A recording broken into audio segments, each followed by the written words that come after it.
Welcome, Colleen. Thank you so much for coming on Moms Don't Have Time to Read Books to discuss reminders of him. Thank you for having me. I'm so excited to be here. Okay, Colleen, tell listeners what this book is about and what inspired you to write it.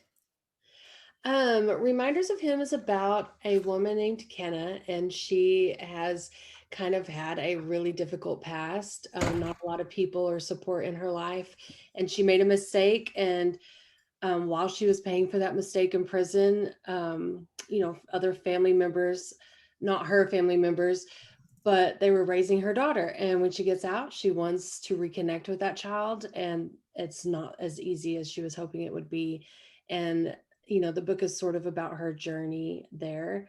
And I honestly don't remember what inspired it. 2020 was such a year that I kind of feel like I wrote this book from the emotions of 2020. It's a sad book. It's not very humorous at all. It is definitely kind of a dark journey to get to the happy ending. Wow. The physical relationship between Kenna, well, can I even say this? Does this give anything away? There is one physical relationship. Think there's a lot of spoilers in this book. There's not really any twist. Okay. Well, her relationship with Ledger, which starts early, is so sort of hot and heavy. And just the way you write about that sort of the physical emotions and so, all of it. Tell me about writing about all of that. Like, do you get embarrassed? Do you like, what does that feel like? Like, tell me, like, You know, how do you create that sense of tension on the page? I really don't enjoy writing the hot and heavy scenes. They're probably the scenes that I go over the least as I edit. I like angst. I like the connection between characters, but the actual act itself is my least favorite part to write. But with Ledger and Kenna, I wanted them to meet without knowledge of, their past or anything that's going on, so they can form that connection without the judgments. And I think that helped create the angst throughout the book. The same way you did that so well, you also handled loss so beautifully, right? And everybody is coming at this loss from a different perspective, right? Kind of mourning the person she had been in love with at the time, and um, the parents and the family friends and everybody. Like loss affects everybody in so many ways, right? How like was there a place that you tapped into for yourself to sort of go through all of that pain, especially from such a traumatic loss? Um, I'm not a very emotional person, and surprisingly, knock on wood, I haven't lost a lot of people that I'm close to in this life. So when I do write about those things, I kind of have to invent those feelings. And I think what kind of helps me write such emotional scenes and pasts are is the fact that I'm not so much of an emotional person, so I have to push really hard until I feel it myself. And I kind of think that takes my books to a little bit of a darker place than I probably would otherwise. Um, do you have the home that Ledger was renovating? Do you have an actual home? Like, could we see what that place is looking like? Because I'm still like I need fascinated. to do that. I need to do that. I have, like an idea of it, but I don't Pinterest a whole lot, but I see authors Pinterest the places that are in their books and the people. My issue is that when I write people and sometimes locations, it's more of a blur. Like I'm not so into the physical descriptions of anything as I am what's going on between the characters. So yeah, I would have to really sit down and do that. That sounds like a good idea. Well, in case you didn't have enough to do this afternoon, you can just add this. You can add this to the list. Um, so you've written 22 novels, and right now you have like what, five New York Times bestsellers or something on the. I haven't checked this week, but every week there's like more and more bestsellers, and you've also Yeah. benefited from this sort of resurgence on Book Talk and all of that. What has that been like for you? Surreal to say the least. I feel like my husband and I wake up every day and we're like, is this really happening? Like, why? Why? Yeah, it's been insane, because I feel like when these books released, the ones that are on the New York Times right now, like, it's been years. And so I feel like I've already celebrated them. They hit the New York Times when they released. I thought that was as good as it was gonna get. And I was very happy with that. And so to have this resurgence is just mind blowing and very surreal. Wow.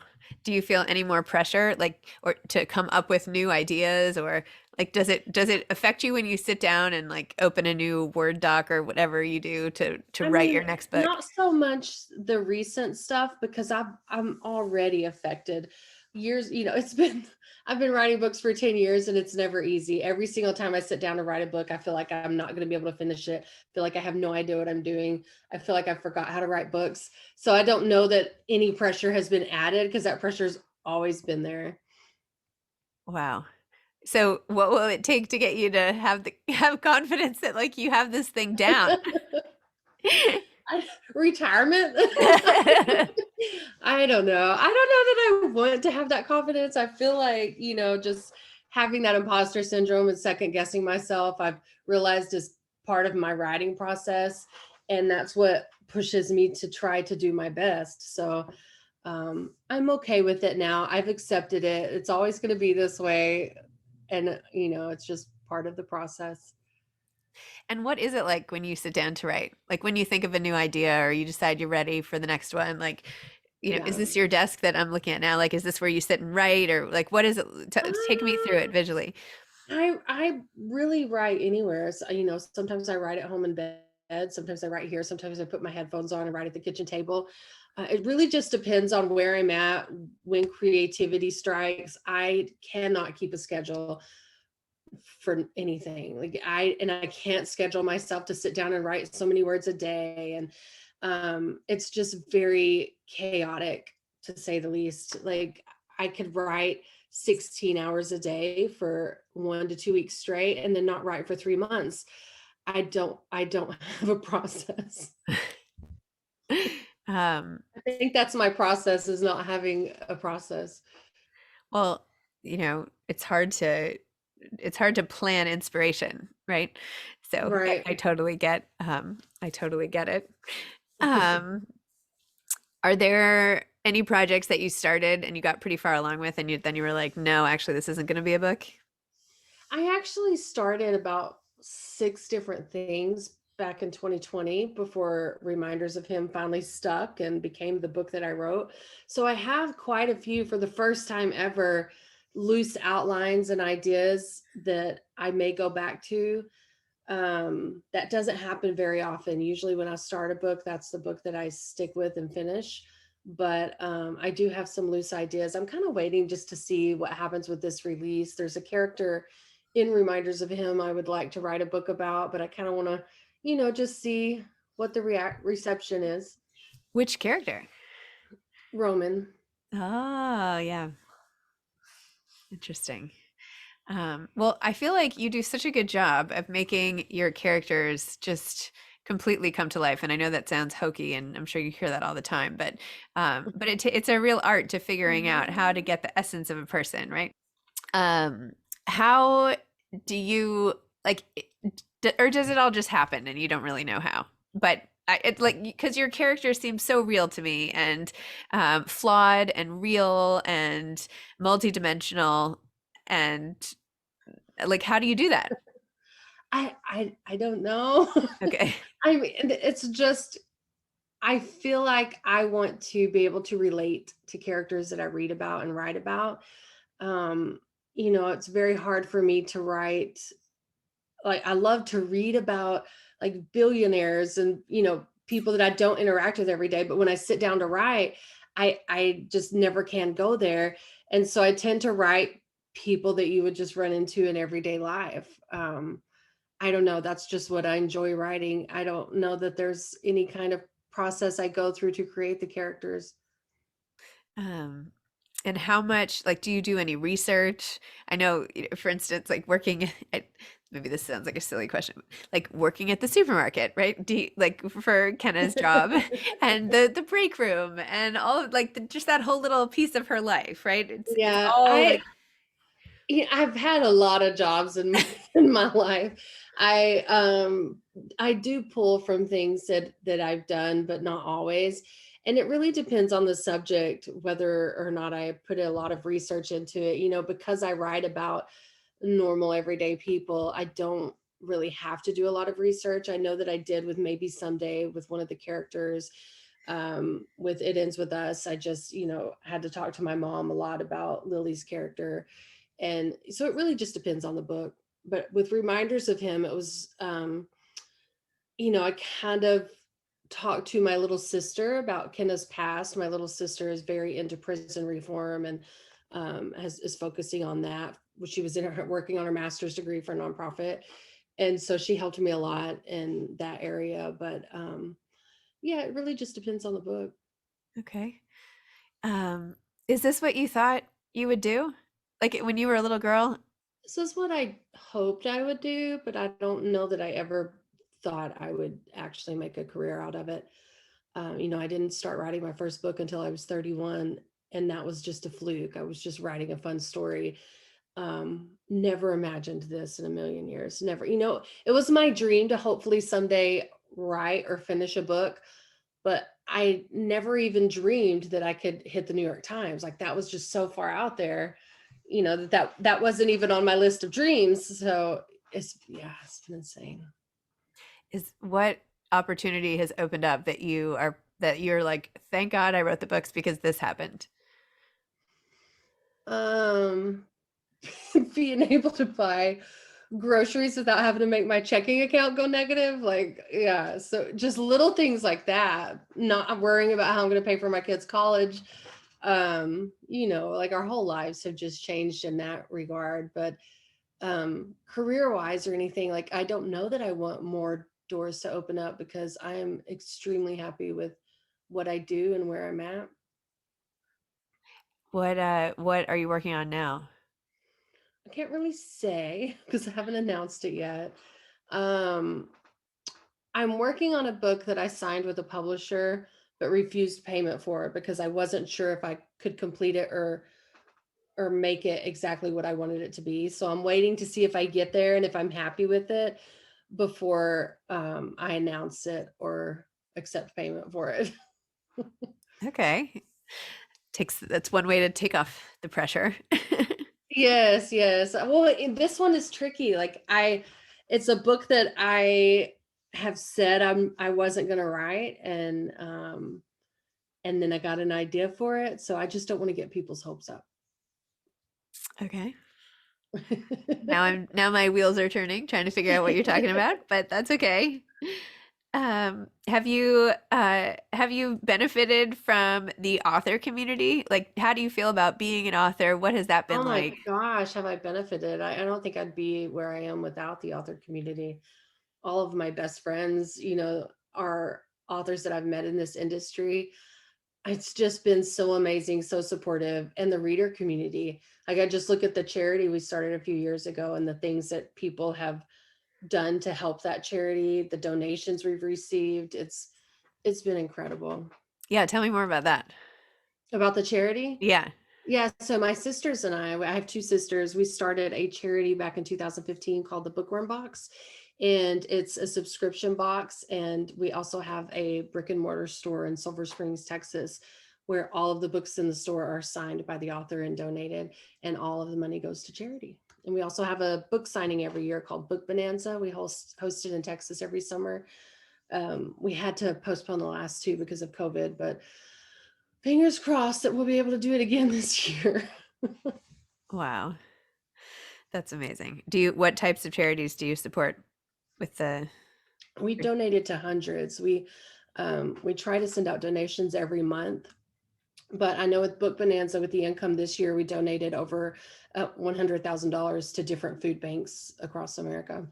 And also with Book Bonanza, we were able to build a school in Malawi. Wow, amazing. So like what do you do when you want to forget your job? I watch TV. I love watching TV. Like, I'm very easy to please. Movies, oh my gosh. Uh, Me and the boys will just, sit down and try to find something we can all agree on, which is a challenge. But that's probably my favorite pastime. I get inspiration from watching movies. Sometimes I don't even make it through the movie because, like something someone says on the TV will spark an idea, and that idea will spark something else, and I'll be like, I have to go right by, and then I'll be used to it. Wow, amazing. Um, what about when you're like super stressed out? Do you get stressed out about deadlines and writing and all that, or are you more like chill about everything? I I'm pretty chill. I'm gonna be honest. Like I'm not too hard on myself. I try to arrange my life and my schedule to where I don't have a lot of deadlines. Luckily I've that's been my goal since I started, is to never make this feel like a job. Like I want it to feel like a hobby. And in order for it to feel like a hobby for me, I don't like to owe people things. And so I've gotten to the point where I'm trying to write what I want to write first and then figure out what I want to do with it, whether that's go with the publisher or self-publish or um, put it on Wattpad for free. I've done that before. Yeah, so it just depends, but I do try. That's my main goal in my life, is to keep my life as stress-free as possible. So it's been working out pretty well. Wow, I need to take a dose of that. That sounds good. Um, what advice would you have for aspiring authors? Oh gosh, that's a good one. I've been in this industry a long time, and I think the thing that I see the most with authors is they compare themselves and their success or lack of success to other authors. And to actually make it in this industry is like winning the lottery. It is hard. There are a lot of books out there. So, my advice is to go into it and write the book that you want to read, write the book that's in your heart. Don't write to try to sell books, don't write to trend, because whatever's trending now is not going to be trending when you finish your book. And be happy that you completed a book. I mean, that's the biggest accomplishment, whether people read it or not. And I know that's easy to say. Like I know people want to make a career and pay their bills with their art, but it's very difficult. And I hate it when I see people kind of give up and walk away when they don't see the success that they hope to see, because they should be so proud that they wrote this book. That's amazing.